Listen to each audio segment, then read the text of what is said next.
창세기 19장, 창세기 19장 23절에서 26절까지만 보겠습니다. 창세기 19장 23절에서 26절까지만 보겠습니다. 우리 다 함께 같이 읽겠습니다. 시작.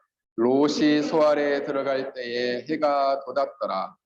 여호와께서 하늘 곧 여호와께로부터 유황과 불을 소돔과 고모라에게 비같이 내리사 그 성들과 온 들과 성에 거주하는 모든 백성과 땅에 난 것들을 다 엎어 멸하셨더라. 롯의 아내는 뒤를 돌아보았으므로 소금 기둥이 되었더라. 아멘. 잠깐 기도하겠습니다. 하나님, 이 시간 저희들의 말씀을 듣겠사오니 우리 유치부 어린 생명들부터 작년에 이르기까지 들을 수 있는 길을 허락하여 주시고 청종하여 순종하고자 하는 선한 의지와 마음을 허락하여 주옵소서. 성령 하나님, 장중에 설교자를 붙들어 주셔서 하나님의 마음을 가감없이, 하나님의 뜻을 가감없이 선포케 하옵소서. 예수님의 이름으로 기도합니다. 아멘. 오늘 말씀의 제목은 세상에 대한 미련과 불순종이라는 제목을 가지고 말씀을 전하고자 합니다. 세상에 대한 미련과 불순종.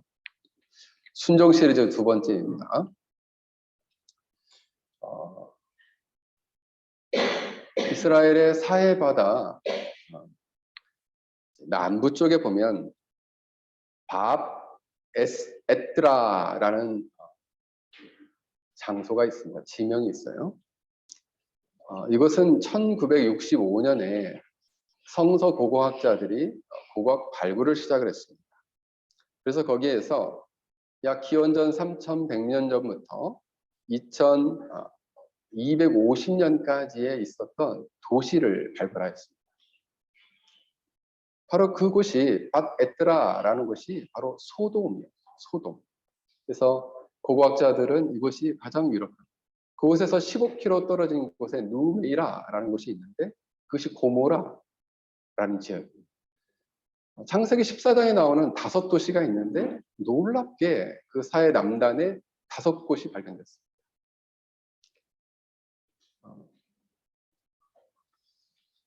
이곳은 무덤도 약 2만 개 이상이 발견됐고 거기에 있는 유골도 50만 개 이상 발견됐어요. 그러니까 그 도시가 얼마나 큰 도시였는가를 알 수 있죠. 그래서 대략적으로 학자들마다 의견이 분분해요. 어떤 학자는 2,500명 정도 살았을 것이다. 소돔에서만.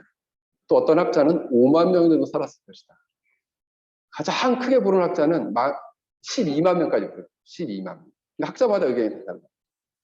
그러니까 최소한 수천 명에서 수만 명이 살았던 곳이 여기였냐. 소돔이라는 거죠. 소돔. 거기서 15km 떨어진 곳에 이 고모라라는 곳이 있었는데 이 고모라라는 곳은 사해바다가 아주 가까워요. 사해바다가 보이고. 근데 사해바다가 보여서 이 사해바다는 소금기가 많은 곳이기 때문에 농작물의 물을 댈 수가 없는 것이죠. 그런데 놀랍게 포도원이 아주 큰 포도원은 군락을 이루고 있었어요. 그래서 그럼 어떻게 이 포도원을 지을 수 있었느냐? 그곳에는 신선한 샘들이 많이 있었어요. 신선한 샘들. 그래서 그 샘들의 물을 끌어다가 포도원을 줬어요. 그래서 롯이 창세기 13장 10절에 보면 이 롯이 그 땅을 보았을 때 주님의 동산 같았고 애굽 같았다 그랬습니다. 그러니까 얼마나 풍요로운 것이었는지를 보면 알 수 있겠죠. 그래서 롯은 그 땅에 정착을 했습니다.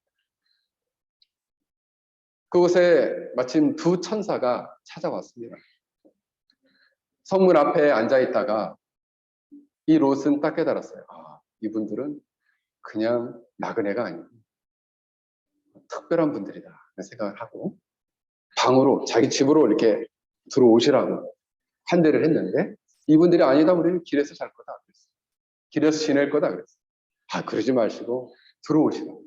그래서 들어오게 해서 음식을 대접하고 또 누룩 없는 빵을 대접을 했습니다. 그러니까 허약 사정을 하고 하니까 이 두 사람은 천사였어요. 사람의 모습으로 온 거죠. 성경 안에는 천사가 날개도 달려 있고 아주 무서운 형상을 하고 있는 천사도 있고 이렇게 사람의 모습으로 나타나는 거죠. 성경에는 천사라고 나와요. 그런데 그 소돔에 있는 많은 백성들이 이 소식을 듣고 또 찾아왔어요. 거기에는 남자들이 찾아왔었는데 놀랍게도 성경에 보면은 여기에는 노소가 찾아왔다. 그러니까 작은 어린아이도 찾아오고 어른도 할아버지도 찾아왔다는 거예요. 그러면서 롯에게 소리쳤어요. 오늘 밤에 너에게 온 사람이 어디 있느냐. 당장 끌어내라. 우리가 그들을 욕보해야겠다라고 했어요. 그래서 이 롯은 자기 앞에 먼저 나가서 문을 뒤에 손으로 이렇게 문을 닫고 사정을 하기 시작한 거예요. 형제들이여 이런 나쁜 일을 하면 안 됩니다. 그러면서 하는 얘기가 내가 딸이 둘이 있는데 딸을 둘을 내줄 테니까 이 두 사람은 하지 말라는 그것도 황당한 얘기인데 그랬더니 이 사람들이 이 롯을 밀치면서 너가 이 성에 뜨내기로 떠돌이로 온 주제에 우리를 훈계하려고 하느냐 하면서 밀치고 문을 들어오려고 했어요. 이때 두 천사가 문을 열고 이 롯을 집 안에 들이고 다시 문을 닫았어요. 그리고 그 밖에 있는 사람들의 눈을 멀게 해버렸어요. 그래서 그들은 눈이 멀어가지고 문이 어디 있는지를 찾을 수 없었어요. 그래서 그 집에 못 들어오게 된 거죠. 그러면서 이 천사가 롯에게 명령을 내렸습니다. 첫 번째 명령이에요. 이 성에 사는 다른 친척이 있느냐? 사위나 아들이나 딸이나 다른 친척이 있으면 만약 있다면 당장 이 성을 떠나도록 해라. 우리가 이 성을 멸망시킬 것이다. 여호와 하나님께서는 이 성에서 오랫동안 간구한 소리를 들으셨다. 여호와께서는 이 성을 멸하라고 우리를 보내셨다. 알고 보니까 이 천사들은 그 성을 멸하라고 보낸 사명을 받은 천사들이었어요. 롯은 이 말을 듣고 깜짝 놀랐습니다. 그래서 두 딸의 사이가 될 그 사이 두 사람을 찾아갔어요. 그 사이도 딸만 둘을 키우면 사이도 아들처럼 여기지나 못해요. 그래서 따라가서 그 사위들한테 가서 사위가 될 사람들에게 얘기했습니다. 여호와 하나님께서 이 성을 멸하신다고 하니 너희는 일어나서 이곳을 떠나라! 이랬습니다. 그랬더니 이 사위들이 하는 얘기가 농담처럼 여겼다. 그랬습니다. 농담으로 여겼다. 이 농담이란 말은 원문에 찾아보니까 차하크라는 단어가 쓰였는데 이 말은 웃다, 희롱하다 이런 웃었어요. 그리고 조소하고 희롱했어요. 아이고 자기들은 이 성이 얼마나 큰 성인데 누가 이 성을 멸하겠습니까? 라고 했다는 거죠. 말도 안 되는 소리 하지도 마세요. 이런 거죠. 마치 이 모습은 노아의 홍수 때에 노아의 가정 밖에 있었던 사람들과 아주 비슷해요. 그래서 하나님이 세상을 멸하기 전까지 이것을 들어도 깨닫지 못하고 경고를 들어도 농담처럼 얘기합니다. 농담처럼 얘기합니다. 그래서 단 한마디도 귀를 기울여 듣지 않았습니다. 그게 참 불행한 인생들의 모습이에요. 이것이 이 두 사위의 모습은 소돔 사람들의 전형적인 모습이었어요. 소돔 사람들. 그래서 베드로후서 2장 6절에 이 시대에 대해서 베드로가 이렇게 언급하고 있습니다. 소돔과 고모라 성을 멸망하기로 정하여 재가 되게 하사 후세에 경건하지 아니하는 자들의 본을 삼으셨다. 그들은 경건하지 않은 자들이었다. 이렇게 평가하고 있어요. 그래서 그들을 불로 멸하여 죄로 만들었다. 죄로 만들었다는 거예요. 여기서 이 불경건하다라는 단어가 세베스라는 단어가 쓰였는데 아는 부정 접두어예요. 세베스라는 단어가 바로 불경건하다, 신을 믿지 않는 자. 더 나아가서는 법에 불순종하는 자, 이런 뜻이 있어요. 법에 불순종하는 자.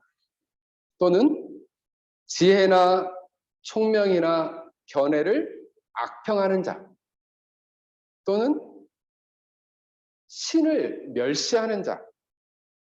친구와의 약속을 어기는 자.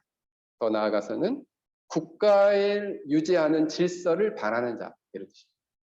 그러니까 불경건하는 단어 안에 불순종의 단어도 있고 멸시에 대한 단어도 있고 법을 위반하는 질서를 깨트리는 이러한 의미를 포함하고 있다는 거예요. 그래서 베드로는 그들을 향해서 무법한 자들이에요. 무법한 자들인데 그 무법하다라는 단어도 아데스모스라는 단어가 쓰였어요. 아는 부정법도고 데스모스는 본성, 자연적 양심의 법이란 말이에요. 이 말을 풀어보면 마음 안에 있는 본성, 양심의 법이 없는 사람 이런 뜻이에요. 그러니까 우리가 보통 양심에 화인 맞은 사람이다 이런 말이죠. 여러분 양심이라는 단어는 여러분 이번에 염려에 대해서 공부할 때 보면 하나님께서 법을 가지고 다스리시는데 하나님께서는 성경을 주시고 그리고 하나님 백성들에는 그 안에 율법을 주셔서 이 율법은 두 가지 방향으로 준다는 거죠. 돌로 새겨진 율법. 또 하나는 마음에 믿지 않는 자에게는 마음에 새겨진 율법이다. 그 마음에 새겨진 율법이 양심이라는 거죠. 양심. 이 양심이라는 단어는 영어로는 conscience예요. conscience. CON은 함께라는 뜻이고 sense는 의식이라는 뜻이에요. 의식 속에 함께하는 이런 단어예요. 의미 자체가. 그럼 이 말을 풀어보면 이 말은 하나님께서 우리 영혼 안에 심어놓은 종교의 씨앗, 하나님의 신성과 하나님을 의식할 수 있는 그래서 나의 생각 속에 따라다니는 그런 의식이에요. 의식. 그래서 하나님에 대한 감각과 인식을 양심이라 말하는 거죠. 그래서 양심은 하나님의 율법이 인간의 마음에 새겨져서 어떤 일을 행한 것에 대해서 그 의식에 붙어 있는 이것이 옳고 그른지를 판단할 수 있는 이것이 바로 양심이라. 그러니까 선악을 판단해서 근데 이게 원래 내 의식 말고 내 의식 밖에서 이것이 옳고 그르다는 것을 자꾸 판단해 주는 거라는 거죠. 그래서 이것은 누구한테서 온 것이냐? 하나님께로 온 거예요. 내 안에 있는 게 아니라 하나님께서 그 마음 안에 새겨준 거라는 거예요. 그런 말씀은 어디 나오나요? 로마서에 나와요. 로마서 2장 14절에서 15절에 이렇게 말씀하고 있습니다.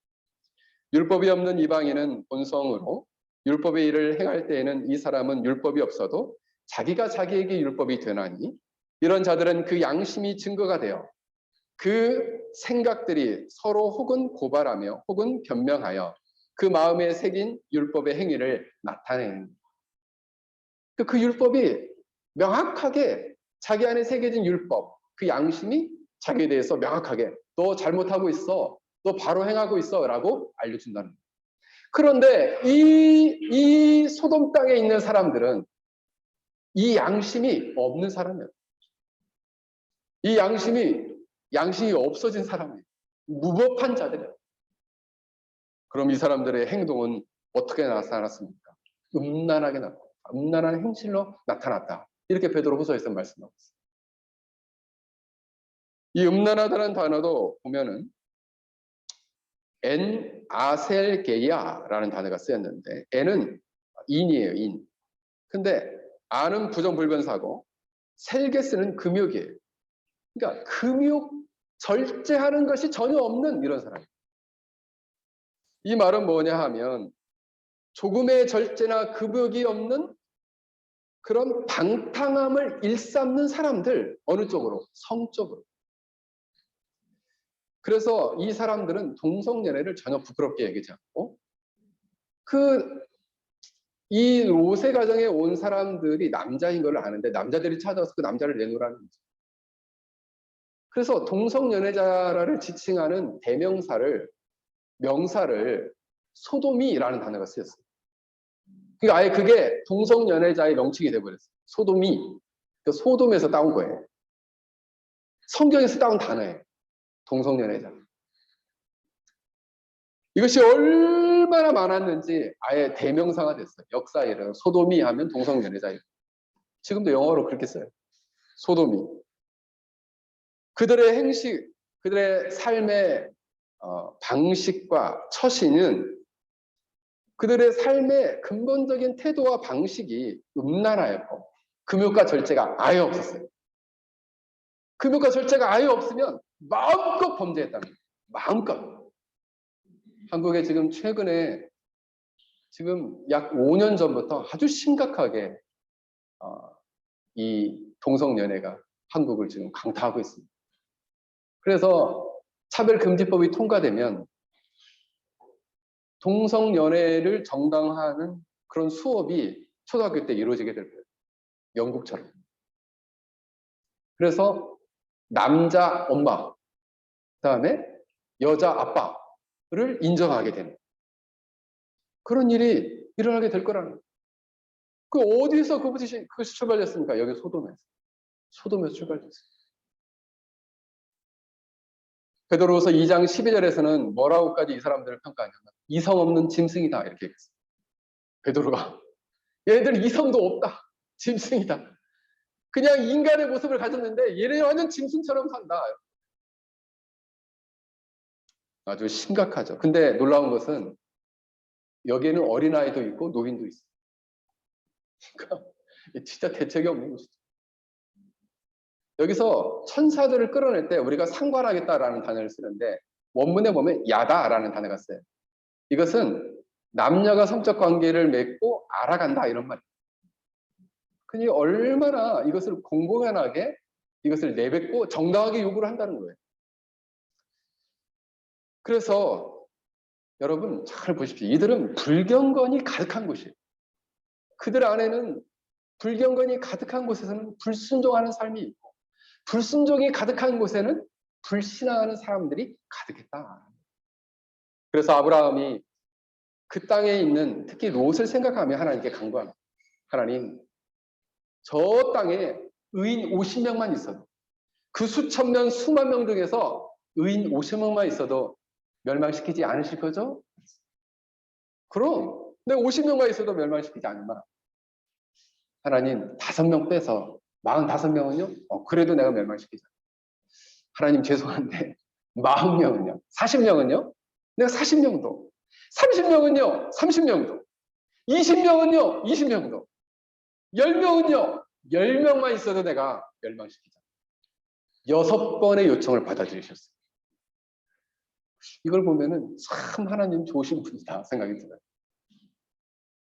수천 수만 명 중에 10명만 의인이 있어도 내가 그것을 면하지 않겠다. 너무 심각하지 않나요? 한 명은 있었나 봐. 성경을 보니까 10명이 없었다는 얘기예요. 10명. 얼마나 그 땅이 불경건과 불순종과 불신앙으로 가득한 세상이었어요. 그래서 창세기 19장 24절에 보면 이렇게 불경건한 소돔과 고모라를 향해서 하나님이 결국에는 심판하고 말다. 왜? 그 10명을 찾을 수가 없었어요. 하늘에서 여호와께서 하늘 곧 여호와께로부터 불과 유황과 불을 소돔과 고모라에 비같이 내리셨다. 그 성들과 온 들과 성에 거주하는 모든 백성과 땅에 거하는 것을 다 엎어 멸하셨다. 이렇게 말씀하고 있습니다. 우리는 여기서 묻게 돼요. 왜 하나님은 이렇게까지 하시나요? 로마서 1장 18절에 보면 하나님의 진노가 불의로 진리를 막는 사람들의 모든 경건치 않음과 불의에 대하여 하늘로부터 나타난다니 이렇게 말씀하고 있습니다. 이는 하나님을 알만한 것을 그들 속에 보입니다. 하나님께서 이를 그들에게 보이셨는데 하나님은 하나님의 진노는 이처럼 불의로 진리를 막는 불경건한 자에게 어떻게 해요? 하늘로부터 나타난다 그랬습니다. 그래서 그 증거로 이 소돔과 고모라를 멸하셨던 것입니다. 하나님께서는 이미 그들에게 이것이 옳고 그런지를 알게 하셨대요. 뭘 줘서? 양심을 줘서. 여러분, 불신앙은 불순종하는 삶을 낳고, 불순종하는 삶은 소돔 사람처럼 불경건한 삶의 절제가 없는 제약된 본성대로 정욕대로 행하는 삶을 살아가도록 한다는 거예요. 이러한 자들은 하나님의 진노가 하늘로부터 임한다는 사실을 명심해야 됩니다. 아유, 목사님, 이거는 옛날 4,000년 전에 일어난 일이니까 지금은 일어나지 않을 수 있잖아요. 제이슨 고개 들고 목사님, 일어나지 않을 수 있잖아요.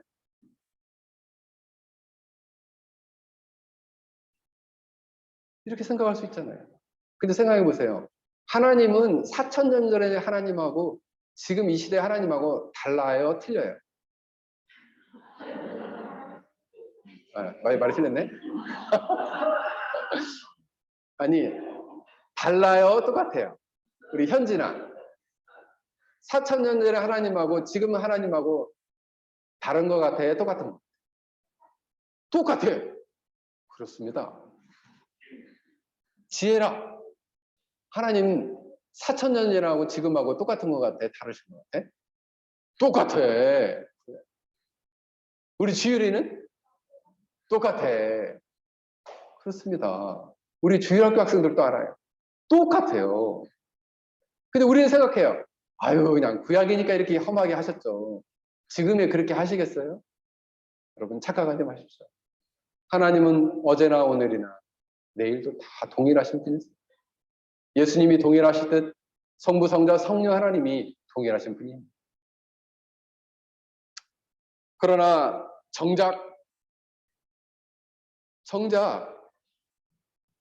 자신이 죄 가운데 있으면서도 불구하고 그 길이 잘못된 길인지 옳은 길인지 잘못된 길인지도 알면서도 그 길을 떠나지 않는 자, 그런 자를 향해서 하나님이 이런 무수한 진노를 벌하신다는 거죠. 내리신다는 거예요. 그들은 이 무서운 심판을 피할 수 없다는 것입니다. 롯의 사위들처럼 그것을 농담으로 여기고 지금 그런 일이 일어나겠어요? 그렇게 생각하면 여러분 큰 착오예요. 불과 유황이 아닌 다른 벌로 하나님은 징계하실 거예요. 여러분, 하나님의 심판과 진노를 가볍게 여기면 하나님은 엄하시고 위엄이 있으신 분이기 때문에 이 두 가지를 합쳐서 어미롭다 이렇게 표현해요. 엄하시고 위엄이 있다 이런 말을. 하나님은 이처럼 어미로우신 분이기 때문에 하나님의 공의를 거스리면 그 불의에 대하여 진노를 바라시겠다. 로마서에 분명하게 말씀하고 있잖아요. 만약 이것을 하나님의 명령과 경고를 듣고도 농담처럼 여긴다. 그래서 어떻게 됐어요? 롯의 사위는 멸망당했어요. 그 불덩이에 그 유황에 파버렸어요. 사랑하는 성도 여러분, 그들은 정작 구원의 기회가 주어졌는데 그 구원의 기회를 농담으로 여겼어요. 죄를 회개하고 예수님 믿으세요. 아니면 지옥 심판에 떨어질 수 있습니다. 아유, 그 무슨 농담을 그렇게 심하게 하세요. 지옥 심판에 떨어질 거예요. 그러나 우리가 죄를 회개하고 예수를 믿는다면 구원에 이룰 수 있는 기회를 얻게 되겠죠. 사랑하는 성도 여러분, 우리는 불신앙, 불순종에서 시작된 불경건한 삶을 돌이켜야 합니다.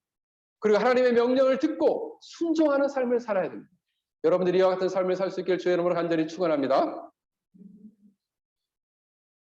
롯의 가정은 어떻게 되었을까요? 창세기 19장에 나오는 이 하나님의 심판은 오늘날 이 동일한 문명 속에 살아가는 자들에게도 동일하게 임한다는 사실을 우리는 명심해야 합니다. 그러나 한편으로는 죄악에 대해서 이렇게 심판하시면서 하나님의 백성들에 대해서는 또 한편으로는 그들에게 자비를 베푸신다는, 참된 믿음의 백성들을 구원하시는 하나님의 자비를 오늘 우리 본문에서 볼 수 있다는 사실이에요. 롯은 두 천사를 보고 엎드려 절을 하고 집에 청했습니다. 그리고 환대를 했어요. 그는 일정 부분 도덕성과 경건함을 겸비한 사람이었어요. 그러나 한편으로는 이 롯은 시사하는 바가 매우 커요. 왜냐하면 한편으로 경건과 믿음이 있지만 또 한편으로는 소돔의 삶의 풍요로움, 소돔의 생활 속에서의 그 편리함을 사랑했던 사람입니다. 그래서 한편으로 하나님을 따르면서 한편으로는 세상을 버리지 못하는 사람이었어요. 매우 시사하는 바가 크죠. 왜냐하면 우리랑 비슷하니까. 그죠? 만약 하나님이 이 소돔성을 그냥 내버려뒀다면 그는 소돔을 떠나지 않고 평생 소돔에서 살았을 사람입니다. 그는 천사를 보호하기 위해서 두 딸을 내놓겠다고 얘기하죠. 웬 말입니까? 두 천사 손님도 중요하지만 자기 딸을 보호해야 할 부모로서의 사명도 중요한데 이것은 가볍게 얘기했단 말이에요. 결국 이것은 뭐냐 하면 이 롯은 잘못된 영성, 잘못된 믿음을 가지고 있던 사람이고 그리고 잘못된 열심을 가진 사람이었다는 것을 볼 수 있어요. 그는 나그네를 보호하는 신앙적 양심을 가졌지만 소돔 문화에 젖어서 죄악된 문화의 영향을 받아서 여전히 그 죄악된 방식으로 자기 딸을 내놓겠다고 얘기했다. 그는 여전히 하나님에 대한 믿음은 있었지만 소돔의 죄악된 문화의 영향을 받고 그 영향을 받아서 행동하는 사람이었음을 보여줍니다. 롯은 두 천사의 명령을 듣고 19장 16절에 보면 빨리 떠나라 이 명령을 듣고 그러나 롯이 지체하매 이렇게 나옵니다. 16절에 롯이 지체했다 이랬습니다. 이 말은 원문에 보면 마하흐라는 단어가 쓰였는데 머뭇거리다, 지체하다, 머무르다 이런 뜻이에요. 천사의 명령을 듣고 하나님의 명령을 들어서 떠나라 이랬는데 머뭇거리고 지체했어요. 이것은 즉시 순종하지 않았음을 보여줍니다. 우리가 지난주에 배웠었죠. 즉각적 순종, 그렇죠? 자발적 순종, 단호한 순종이 아브라함의 순종이었다면 롯은 그게 없었어요. 즉각적 순종도 없었어요. 자발적 순종이 없었어요. 단호한 순종이 없었어요. 누구에게? 롯에게. 아브라함에게 있었던 순종이 롯에게는 없었어요. 그만큼의 믿음이 아니었어요. 그러자 놀랍게 두 천사가 강권적으로 이 가족들의 손을, 롯의 손을, 딸들의 손을 잡았어요. 그래서 성 밖으로 끌어내어 두었다. 와, 이거 어떻게 된 일입니까? 여기에 보면 하나님이 그에게 자비를 더하셨다 이렇게 나와요. 여호와께서 그에게 자비를 더하셨다. 천사가 그들을 강권적으로 잡아 끌어냈는데 원문에 보면 여호와께서 그에게 자비를 더하셨다. 자비라라는 말이 성경에 딱 두 번 나옵니다. 헤므라라는 단어가 쓰였어요. 헤세드가 안 쓰이고 헤므라라는 단어가 쓰였는데 긍휼히 여기시고 불쌍히 여기셨다 이런 말. 그러니까 여기서 우리가 참 생각하게 되는 것은 믿음이 안 되면 하나님이 좀 불쌍히 여기신다. 얼마나 크신 사랑인가 생각해요. 근데 뒤에 보면 아브라함을 생각하사 이렇게 나와요. 롯도 롯인데 아브라함 때문에 롯의 가정을 긍휼히 여기신 거예요. 그래서 우리 주위에 참 믿음의 사람을 가까이 산다. 우리가 묻어서 은혜를 받을 수도 있는 거예요. 네. 그렇잖아요. 아브라함 생각해서 롯을 구원해줬으니까. 네. 묻어서 가는 거지, 묻어서. 롯이 아예 믿음이 없었다면 그냥 믿음이 좀 있었어요. 조금 있었어요. 근데 지체했어요. 그러면 롯은 왜 지체했냐? 롯은 소돔성에 대한 미련이 있었어요. 미련이라는 단어가 미련한 놈, 이것은 어리석다 이런 말이고 여기서 쓴 미련이란 말은 어떤 의미냐면 이 미련이란 말 자체는 깨끗이 잊지 못하고 끌리는 데가 남아있는 마음 이런 말. 그러니까 미련이 남았다. 잊지 못하고 마음이 남아있어요. 어디에? 소돔에. 그래서 지체했어요. 그런데 하나님은 여전히 롯의 미련은 세상에 대한 미련, 멸망당할 세상에 대해서 역전히 마음을 두고 있었는데 하나님은 아브라함을 생각하사 롯을 심판 중에 구원해 주셨습니다. 여러분, 이 롯의 모습은 마치 주님께 한편으로 순종하면서 세상에 짝하며 살아가는 우리의 모습을 보여주는 듯합니다. 우리가 불신앙, 불순종, 불경건한 삶에서 빨리 결발하고 떠나라 이랬는데 조금만요. 조금만 좀 하나님 조금만요. 조금만 좀 봐주세요. 이런 거나 똑같아요. 결별하라고 할 때 그 명령을 들으면 과감하게 결별해야 돼요. 여러분들이 새 사람이 되었으면 옛 사람으로부터 과감하게 결별해야 됩니다. 그게 신자예요. 그게 참된 믿음을 가진 사람이에요. 참된 순종을 가진 사람이요. 경건한 사람이라는 것이죠. 만약 그렇지 않으면 소돔과 고모라 사람과 같이 롯의 사이처럼 멸망당하게 될 것이에요. 두 천사 중에 한 천사가 말했습니다. 이제 두 번째 명령이에요. 그 사람들이 그들을 밖으로 이끌어내고 이르되 도망하여 생명을 보존하라. 첫 번째 명령이에요. 도망하여 생명을 보존하라. 두 번째 명령. 들에 머물지 말고 돌아보거나 들에 머물지 말라. 돌아보지 말아라. 들에 머물지 말라. 세 번째는 산으로 도망하여 멸망을 면하라 이랬어요. 세 가지 명령이에요. 도망하여 생명을 보존하라. 두 번째는 돌아보거나 들에 머물지 말아라. 세 번째는 산으로 도망하라. 근데 네 하고 또 순종해야 되는데 또 토를 달아요. 이 일을 저 산 말고 딴 데 가면 안 될까요? 어디를 가냐? 요 앞에 작은 섬 소알성에 가서 이 성 앞에 갈 수 있도록 좀 해주세요. 산에 가는 것을 못 가겠다고 버텼습니다. 산으로 가라고 그랬는데 그 명령은 바꿔달라고 그러는 거예요. 여기에 대해서는 또 두 가지 견해가 있습니다.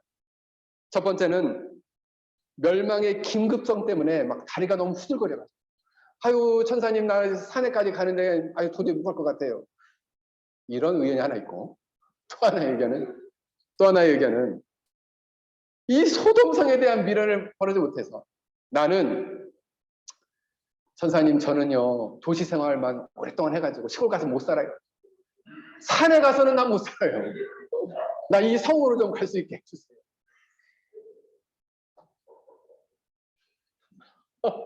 왜 웃어?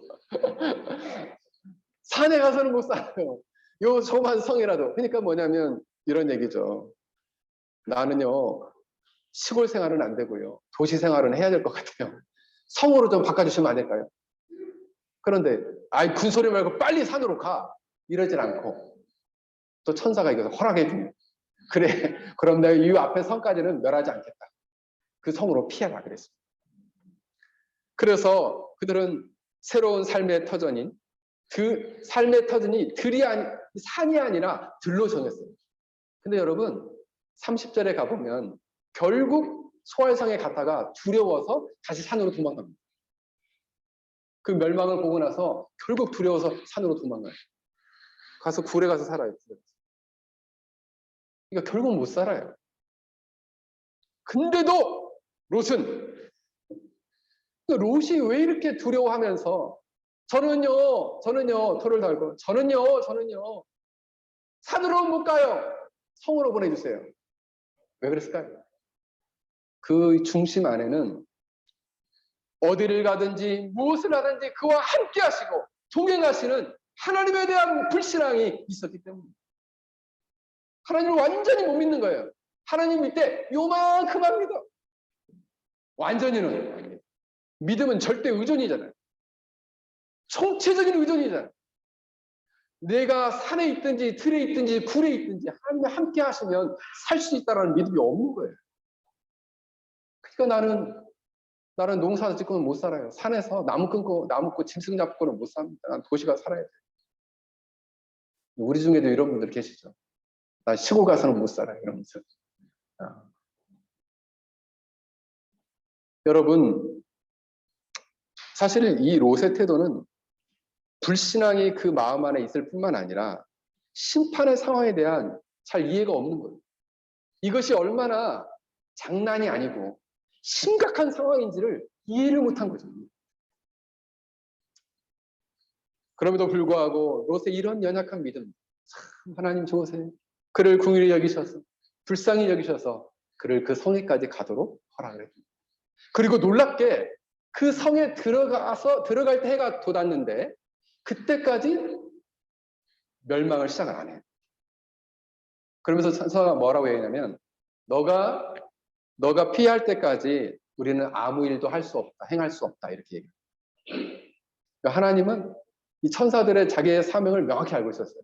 롯의 가정이 피할 때까지는 멸하지 말라. 그걸 알고 있었던 거죠. 그래서 여호와 하나님께서는 불을 내리기 시작했는데 불이 쏟아졌는데 소돔과 고모라 성을 한꺼번에 확 불과 유황이 비같이 내렸다 그랬어요. 그래서 멀리 아브라함이 그것을 딱 보니까 마치 핵폭탄이 터진 것처럼. 그래서 또 이 학자들이 막 연구하기 시작했어요. 이때에 핵폭탄이 터졌다. 그렇게 또 논문을 낸 사람도 있더라고요. 왜냐하면 온기처럼 연기가 올라왔다. 온기처럼 이렇게 동그랗게 연기가 이렇게 팍 하고 올라오니까 그 당시에 또 핵폭탄이 있었다. 막 이런 식으로 쓴 사람이 있어요. 그래서 제가 웃었죠. 하나님의 심판이 바로 핵폭탄과 같은 유력이었어요.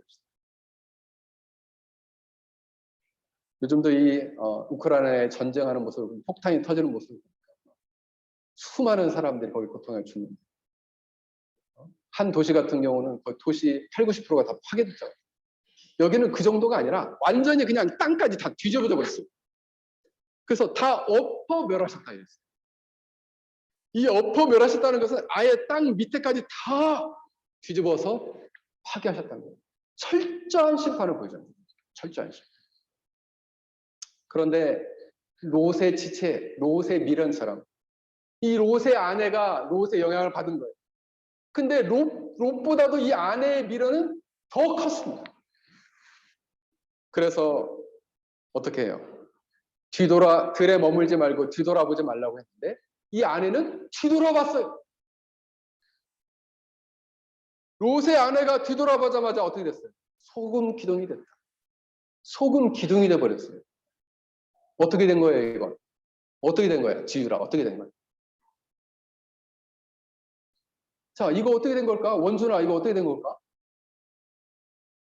뒤돌아봤는데 사람이 소금 기둥으로 변해버렸어요.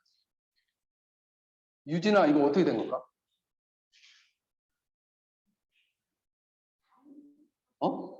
어떻게 된 거야? 우리 하인이 어떻게 된 거야? 모르겠어? 하람아, 이거 어떻게 된 거지? 소금 기둥으로 변한 거. 현진이.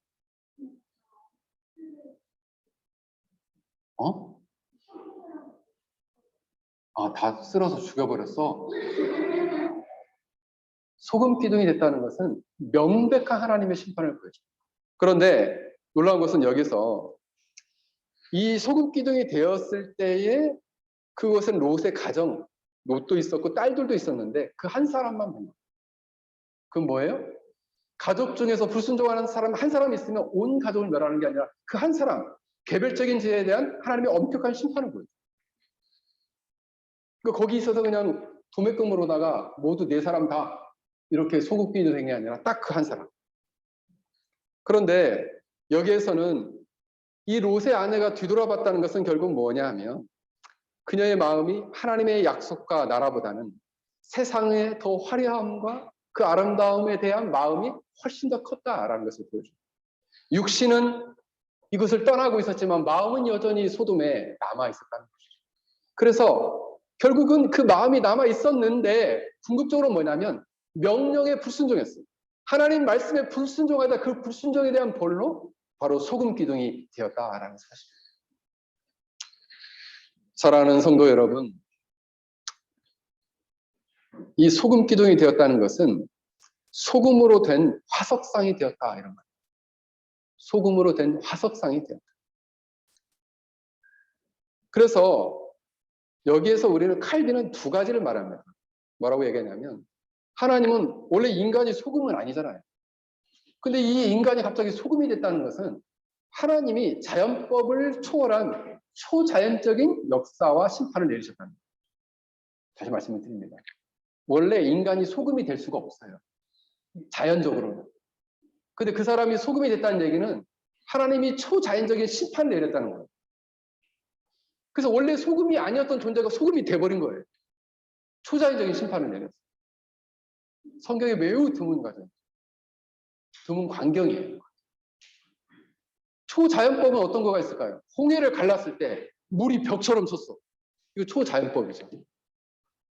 인간이 소금 기둥이 됐어. 초자연적인 심판이에요. 그만큼 하나님의 심판이 엄중했다는 거죠. 또 하나는 뭐냐 하면 그 하나님의 심판과 구원은 개인별로 엄격하게 적용된다. 이거를 우리가 생각해야 합니다. 세상에 대한 미련은 바로 불순종과 불신앙의 상징이에요. 여기서의 롯의 아내가 소금 기둥이 되었다는 것은 뭐냐면 불신앙과 불순종하는 인생이 어떤 결과를 맞게 될 것인가를 상징적으로 보여주는 거죠. 그러므로 이 롯의 아내는 사실 롯처럼 믿음이 없었어요. 영적인 가치관이 형성되지 않았고 그 내면이 변화되지 못한 사람이었습니다. 여전히 자신은 자신의 생각대로 강하였고 완고했으며 강팍했습니다. 누구의 충고도 받지 않는 교만한 자였고 결국 그는 하나님의 명령까지 어기게 되었어요. 소금 기둥이 되었다라는 사실이에요. 사실은 그 소돔성을 벗어났으니까 그냥 앞만 보고 갔으면 구원 받는 거였어요. 그러나 그는 구원 일보 직전에 그는 소금 기둥으로 변하고 말았어요. 왜요? 뒤돌아봤어요. 시사하는 바가 크죠. 지금도 사해 남쪽에는 남북 8km, 동서로 4km, 높이가 200m가 되는 독특한 산이 있습니다. 그 산의 이름은 소금산이에요. 지금도 있어요. 그 소금산에는 롯의 아내라고 불리는 바위가 있습니다. 지금도 있어요.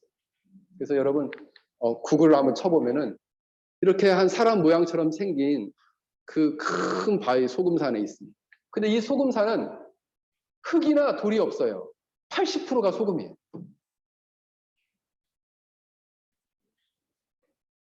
그래서 많은 옛사람들은 이 소금으로 이루어진 산 어딘가에 소돔과 고모라가 있을 것이다 생각했어요. 그리고 그도 그럴 것이 가족과 재산에 미련이 남았던지 뒤를 돌아봤던 이 아내가 소금 기둥이 남아서 그 소금산에 여전히 있다라고 생각했다는 거예요. 그래서 요즘도 이 성지 순례를 가면은 그 소금산에 가서 그 소금 기둥으로 된 그 기둥을 보고 저게 롯의 아내다 이렇게 이제 생각하면서 가이드를 한다고 합니다. 근데 진짜 롯의 아내인지는 몰라요. 진짜 아내인지는 모르지만 그러나 우리가 오늘날 생각할 수 있는 것은 무엇이냐 하면 롯의 아내가 변한 소금 기둥을 보면서 우리는 우리의 마음과 삶이 어디를 향해 있어야 돼요? 여전히 우리가 믿음의 길, 그리고 순종의 길, 경건의 길을 걸어가면서 여전히 마음을 세상에 두고 있다면 우리는 롯의 아내의 길로 걷고 있는 거예요. 그래서 예수님은 누가복음 17장 32절에 이렇게 말씀합니다. 롯의 처를 생각하라. 누가 말씀하신 거예요? 예수님 직접 말씀하신 거예요. 롯의 처를 생각해라. 그럼 어떻게 됐느냐? 그런 세상에 대한 미련 때문에 하나님의 심판을 받고 말합니다. 롯의 처를 생각해라. 그래서 참된 믿음, 참된 순종, 그리고 참된 경건의 삶을 경주해라. 이렇게 말씀합니다. 사랑하는 성도 여러분, 우리는 우리의 몸이 교회에 와 있지만 여전히 마음이 세상에 가 있다면, 그리고 여전히 세상을 사랑하고 세상에 미련을 두고 있다면 우리의 인생은 롯의 처의 길을 걷고 있는 건지 모르겠습니다. 그러므로 사랑하는 penang열린교회 성도 여러분, 여러분들은 하나님에 대한 참된 믿음을 가져야 합니다. 그 믿음으로 말미암는 참된 순종, 참된 경건의 삶을 살아서 하나님을 기쁘시게 하는 여러분들이 되기를 주의 이름으로 간절히 축원합니다. 우리 함께 같이 기도하겠습니다. 오늘 말씀을 생각하면서 우리 함께